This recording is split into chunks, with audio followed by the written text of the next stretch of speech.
ہم محرم میں جو کچھ کر رہے ہیں، خدا کی قسم اللہ نے 1.25 لاکھ پیغمبروں کو اس کام کے لیے نہیں بھیجا کہ جو محرم میں یہ کرے گا وہ جنت میں جائے گا، جو یہ نہیں کرے گا وہ کہاں جائے گا؟ جہنم میں جائے گا. یہ جو کچھ آج کل ہو رہا ہے، حلیم کی دیگیں، سینہ پیٹنا، کالے کپڑے، سبیلے، میں ابھی آ رہا تھا گھر والوں کو پہنچا کے، تو 1 گھنٹے کا سفر ہم نے 3 سے 4 گھنٹے میں طے کیا ہے. ادھر گئے تو وہاں سے روڈ بلاک، ادھر گئے تو وہاں سے روڈ بلاک، ادھر سے نکلے. میں سوچ رہا تھا یار یہ ہمارے پیغمبر کی تعلیمات یہ ہیں کہ جو راستے میں پڑا ہوا کانٹا نہیں اٹھاتا نا تو وہ ایمان کے آخری درجے پہ بھی نہیں ہے. کانٹے سے کتنی تکلیف ہوتی ہے، زیادہ سے زیادہ چبھ جائے گا، نکال کے پھینک دو، اور اس چبھنے سے گناہ بھی معاف ہوتا ہے. حدیث میں آتا ہے 1 کانٹا بھی چبھتا ہے تو 1 گناہ معاف ہوتا ہے. تو اس کانٹے کو جو نہ ٹریفک کو روک رہا ہے، لوگ اس کانٹے سے ٹاپ کے بھی گزر سکتے ہیں، اس سے گلی بند نہیں ہو رہی اس کانٹے سے. وہ اگر پڑا ہوا ہے نا اور آپ اٹھاتے نہیں ہو اس کانٹے کو تو پیغمبر کے مطابق آپ ایمان کے آخری درجے پہ بھی نہیں ہو. حدیث میں آتا ہے ایمان کے نا 70 سے زیادہ شعبے ہیں، سب سے اعلیٰ شعبہ تو کلمہ توحید ہے، اس سے بڑی اسلام میں کوئی نیکی نہیں ہے. سب سے کم درجہ کیا ہے؟ اماطۃ الاذی عن الطریق. راستے میں کوئی بھی تکلیف دہ چیز ہے، کانٹا پڑا ہوا ہے، کوئی پتھر رکھا ہوا ہے، اس کو راستے سے ہٹا دینا، ڈالنا نہیں، راستے سے. یہ بہت اہم حدیث ہے، بس یہ بیان کر کے میں بیان ختم کرتا ہوں. اس کو راستے سے اگر آپ نے نہیں ہٹایا تو اس کا مطلب آپ ایمان کے 73ویں مقام پر بھی نہیں ہو، بے ایمان ہو. سیدھا سیدھا ترجمہ یہ ہوگا حدیث کا، وہ بے ایمان ہے، وہ اسلام کے دعوے میں سچا نہیں ہے، وہ جھوٹ بولتا ہے کہ میں مسلم ہوں. کیونکہ مسلم ہونے کے لیے کچھ تو کرے نا. دیکھو ایک آدمی کہتا ہے میں ہندو ہوں، نہ وہ گائے کا پیشاب کو مقدس سمجھتا ہے، نہ وہ گائے کو مقدس سمجھتا ہے، نہ وہ کبھی مندر جاتا ہے، نہ کبھی کسی پنڈت سے وہ جو بھی ہوتا ہے جا کے ان کی آشیرواد لینا کہلاتا ہے، کیا کہتے ہیں وہ بھی نہیں کرتا، نہ وہ ہولی وہ جو ان کی جو ہوتا کچھ بھی نہیں کرتا. تو ہندو کہیں گے تو بھائی تو کس بات کا ہندو بنا ہوا ہے؟ کہیں گے نا کچھ تو تھوڑا سا تو ایسا کر، کوئی لک تو آئے نا، تھوڑا سا ہندو لگے تو. ایک عیسائی ہے، نہ وہ عیسیٰ کو نبی مانتا ہے، نہ وہ بائبل کو کبھی زندگی میں پڑھتے ہوئے دیکھا، نہ کبھی زندگی میں اس کو کسی نے چرچ جاتے ہوئے دیکھا، اور نہ کبھی اس کو کرسمس مناتے ہوئے دیکھا. لوگ پوچھتے ہیں تیرا مذہب کیا ہے، وہ کہیں گے وہ کہتا ہے عیسائی. لوگ کہیں گے یار کچھ اور مذاق کر لے ہمارے ساتھ، یہی کہیں گے نا، یہ بھی مذاق کا ٹائم نہیں ہے، یہی کہیں گے نا. کبھی کچھ تو عیسائی شو کرنے کے لیے کبھی تو چرچ چلا جا تو، یا کرسمس ہی میں شو کر دے کہ میں کرسچن ہوں. تو کبھی تو کچھ تو ایسا دکھانا جس سے لگے کیا ہے تو. ہر مذہب میں کچھ نہ کچھ ایسا مذہب والے کرتے ہیں کہ کوئی پورا فالو کر رہا ہے، کوئی آدھا کر رہا ہے، کوئی 1% کر رہا ہوتا ہے، تو کچھ تو ہوتا ہے نا. تو پیغمبر صلی اللہ علیہ وسلم کی جو حدیث ہے نا، اس کا مفہوم کیا ہے کہ جس میں اتنی بھی سینس نہیں ہے، لوگوں کے ساتھ خیر خواہی کا اتنا بھی جذبہ نہیں ہے. ہم یہ نہیں کہہ رہے کہ روزانہ لوگوں کو کھانا کھلاؤ، دیگیں کھلاؤ، وہ بھی اسلام کا حکم ہے، لیکن اگر کچھ بھی نہیں کر رہا تو آخری درجہ جس سے وہ کم از کم یہ کہہ سکتا ہے کہ آئی ایم اے مسلم، میں کیا ہوں؟ یہ مسلم ہوں. تو میں یعنی اتنا دکھانے کے لیے نا، آخری مقام یہ کہ کمبخت جب تو راستے میں جا رہا ہے نا اور کانٹا نظر آئے، تجھے پتا ہے کسی کے چبھ سکتا ہے، یہ کوئی پتھر نظر آیا تجھے پتا ہے کہ یار کسی کی ٹھوکر لگ جائے گی، اس کو اٹھا کے، ہم یہ نہیں کہہ رہے کہ عیدی سینٹر میں جمع کراؤ جا کے، اس کو اٹھا کے تھوڑا کیا کر دو، سائٹ پہ کر دو. اتنا بھی اگر تمہارے اندر جذبہ نہیں ہے تو اس اپنے آپ کو مسلم کہنے کے تکلف کی بالکل ضرورت نہیں ہے. سمجھ میں آ رہی ہے بات کہ نہیں آ رہی؟ یہ حدیث کا صحیح ترجمہ کر رہا ہوں میں، صحیح حدیث کا صحیح ترجمہ. اب آپ مجھے ایک بات بتاؤ، اس کانٹے سے گلی بند ہو رہی تھی؟ بولو نا. ٹریفک جیم ہو رہا تھا اس سے؟ کسی عورت کا حمل ضائع ہو رہا تھا اس میں؟ کوئی ہارٹ پیشنٹ ہسپتال پہنچنے سے پہلے مر رہا تھا؟ کچھ بھی نہیں ہو رہا تھا. اور وہ پھینکا بھی نہیں آپ نے، پھینکا کسی اور نے. حدیث میں کسی اور کی بھی غلطی تلافی کون کرے گا؟ آپ. وہ بے وقوف ہے تو آپ تھوڑی بے وقوف ہیں. اس کانٹے کو اگر آپ نے راستے سے نہیں ہٹایا، اس پتھر کو سائڈ پہ نہیں کیا، تو حدیث کے مطابق آپ کیا ہیں؟ صحیح ترجمہ یہ ہو کہ بے ایمان ہیں آپ. مجھے بتاؤ، جو کانٹا پھینک رہا ہو راستے میں وہ کیا ہوگا؟ جو ہٹا نہیں رہا. ایک وہ ہے جو ہٹائے بغیر گزر جاتا ہے، لیکن دوسرا وہ ہے جو راستے میں کانٹا کیا کر رہا ہے؟ پھینک رہا ہے, جو باقاعدہ کیلے کا چھلکا راستے میں پھینکتا ہوا جا رہا ہے, یا جو راستے میں پتھر لا کے رکھ دیتا ہے, وہ ایمان والا ہو سکتا ہے؟ بولو نا بھائی. یہ تو اس سے بھی زیادہ بدبخت ہے کہ جو کانٹا پراپر طریقے سے پھینک رہا ہے باقاعدہ. نبی تو جو نہ ہٹائے اس کو مومن نہیں کہہ رہے, جو پھینکے وہ کہاں سے مومن ہو گیا؟ اور آپ بتاؤ جو وہ کام کرے, حالانکہ اگر کوئی کانٹا پھینک کے چلا جاتا ہے اس سے بھی ٹریفک جیم نہیں ہوتا, ایک گلی بھی بند نہیں ہوتی. گلی میں بھی محلے میں لوگ زیادہ زیادہ کانٹا پھلانگ کے چلے جائیں گے, کوئی بڑا نقصان نہیں ہو رہا. بہت بڑا نقصان یہ ہوگا کہ وہ لگ جائے گا کسی کے, یہی ہوگا, اس سے زیادہ کچھ نہیں ہوگا, تو نکال کے پھینک دے گا باہر, یہی ہوگا نا. لیکن آپ مجھے بتاؤ ایسی ایکٹیویٹیز, ربیع الاول ہو یا محرم ہو یا سفر ہو یا کوئی بھی ہو, میرا مقصد کسی مکتبہ فکر پہ طنز کرنا نہیں ہے, میرا مقصد اسلام بتانا ہے. وہ میں کروں تو بھی غلط ہے, وہ شیعہ کریں تو بھی غلط, وہ بریلوی کریں تو بھی غلط, وہ اہل حدیث کریں تو بھی غلط, وہ دیوبندی کریں تو بھی غلط, وہ کوئی بھی کرے تو بھی غلط ہے. وہ کیا ہے؟ ایسا کام کرنا جس سے راستے کیا ہو جائیں, بند ہو جائیں, جس سے آپ کے پورے ملک کا نظام کیا ہو جائے, معطل. تو کیا یہ پیغمبر کی تعلیمات ہو سکتی ہیں؟ یہ ربیع الاول میں بھی غلط ہے. آپ جا رہے ہوتے ہیں, اچانک یہاں سے راستہ بند, پولیس والے کہہ رہے ہیں ادھر سے جاؤ, ادھر سے گئے وہاں سے راستہ بند, ادھر سے جاؤ.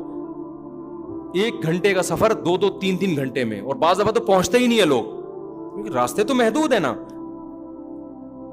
تو یہ جو ہم گلیاں بند کروا رہے ہیں, پوری روڈیں جام کروا رہے ہیں, یا تو آپ کہہ سکتے ہیں کوئی بڑا مطالبہ ہو نا آپ کے پیش نظر, تو بڑی مصیبت سے بچنے کے لیے اسلام کہتا ہے چھوٹی مصیبت کو برداشت کیا جائے. آپ نے ملک میں انقلاب لے کر آنا ہے جی, آپ حکومت کے خلاف کوئی دھرنا دے رہے ہیں, بہت بڑا دھرنا, اور آپ کا خیال ہے کہ یہ حکومت باقی رہی تو ملک کا بیڑا غرق ہو جائے گا. یہ بڑے مفاد کے پیش نظر چھوٹا مفاد کیا جا رہا ہے؟ بولو, برداشت. جیسے گلی میں کنسٹرکشن کا کام ہو رہا ہے, روڈ ڈل رہی ہے, اس میں آپ پورا کنٹینر لا کے کھڑا کر دیا, اب متبادل راستہ دے دیا, کیونکہ بھائی روڈ بن رہا ہے نا. تو یہ بڑے مفاد کے پیش نظر آپ گلی بند کر رہے ہیں. تو اسلام کا اصول ہے بڑے فائدے کے پیش نظر چھوٹا نقصان برداشت کیا جاتا ہے. تو سیاسی سطح پہ کوئی سمجھتا, اول تو سیاسی دھرنے بھی صرف اپنے کرسیوں کے لیے ہوتے ہیں, لیکن اگر کسی ملک میں خیال ہے بھائی یہ گورنمنٹ کا گرانا ضروری ہے, اس کے لیے بڑا دھرنا دینا ضروری ہے, وہاں ہم اس کو اپریشیٹ کریں گے, یار یہ بہت بڑے مفاد کے لیے چھوٹا نقصان برداشت کیا جا رہا ہے. ربیع الاول یا محرم یا دوسرے مہینوں میں جو مذہبی رسومات ہونی, اس میں کون سا بڑا مفاد ہے ہمارے سامنے؟ اس میں ہم کیا دے رہے ہیں انسانیت کو؟ کیا حضرت حسین کی یہ تعلیمات ہیں؟ کیا رسول اللہ صلی اللہ علیہ وسلم کی یہ تعلیمات ہیں جو ہم ربیع الاول میں کر رہے ہوتے ہیں, جو محرم میں کر رہے ہوتے ہیں؟ کیا صحابہ کرام کی یہ تعلیمات ہیں؟ وہاں تو اس کا خیال کیا جا رہا ہے کہ تہجد کے وقت نبی صلی اللہ علیہ وسلم اٹھتے ہیں, اس کا خیال کرتے ہیں آپ کی کسی زوجہ کی آنکھ نہ کھلے. آپ جب گھر میں داخل ہوتے رات کے وقت, سلام اتنی آہستہ آواز سے کرتے کہ کوئی جاگ رہا ہے تو جواب دے دے, سو رہا ہے تو اس کی آنکھ نہ کھلے. اور یہاں آپ دیکھیں ادھر روڈ بلاک, ادھر روڈ, اور یہ سب چیزیں مذہب کے نام پہ ہو رہی ہیں. چائنا میں یہی ہوا, چائنا میں مذہبی آزادی دی گئی, مسلمانوں نے ناجائز فائدہ اٹھایا, دھرنے جلوس, یہ چائنا نے پابندی لگا دی. کیا لگ گئی وہ پابندی؟ تو اسلام تو میرے بھائی اتنا خیال کر رہا ہے کہ کسی کے کانٹا اگر چبھ گیا نا تو اللہ آپ کے ایمان کو ایمان قرار نہیں دیتا. آپ کی مسٹیک ہے, حالانکہ پھینکا نہیں, آپ نے اٹھایا کیوں نہیں؟ جو کرنے کے کام ہیں وہ کیے نہیں جا رہے. کرنے کے کام کیا ہیں؟ کلوا من الطیبات, کھاتے ہوئے دیکھو حلال کھا رہا ہوں کہ نہیں کھا رہا. واعملوا صالحا, عمل کرتے ہوئے دیکھو جائز عمل کر رہا ہوں کہ ناجائز کر رہا ہوں. اسی پہ پورا اسلام ہے. انہی 2 چیزوں کا نام اسلام ہے. قیامت میں انہی کے بارے میں سوال ہوگا, اس کے علاوہ کسی اور چیز کے بارے میں آپ سے سوال بولو نہیں ہوگا. اگر آپ کسی اور طرح سے تیاری کر رہے ہیں اپنے آپ کو عاشق رسول یا عاشق اہل بیت کہنے کے لیے, تو یہ آپ کا درد سر ہے. اللہ آپ سے اس پیپر کے بارے میں سوال پوچھے گا جو اللہ نے آپ کو دیا. آپ ایگزامینیشن ہال میں بیٹھے ہو, فزکس یا کیمسٹری کا پیپر ہے, وہ پیپر آپ کے سامنے آیا کہ جی اس کے 100 نمبر, اس کے 100 نمبر. آپ نے فزکس کے علاوہ جو معلومات آپ کے پاس تھی نا میتھمیٹکس کی, وہ ساری آپ نے اس میں چھاپ دی. اور بڑی مشکل معلومات, آپ نے سی اے کیا ہوا تھا, بہترین اکاؤنٹنٹ تھے آپ نے اکاؤنٹنگ کی ایکویشنز اور اس کی جو وہ ایسی زبردست خاندانی 20 صفحے لکھ کے آگے, جو ایسی نالج لکھ کے آگے جو کسی کے پاس بھی نہیں تھی. ایگزامینر کیا کرے گا؟ آپ کو انڈا دے گا.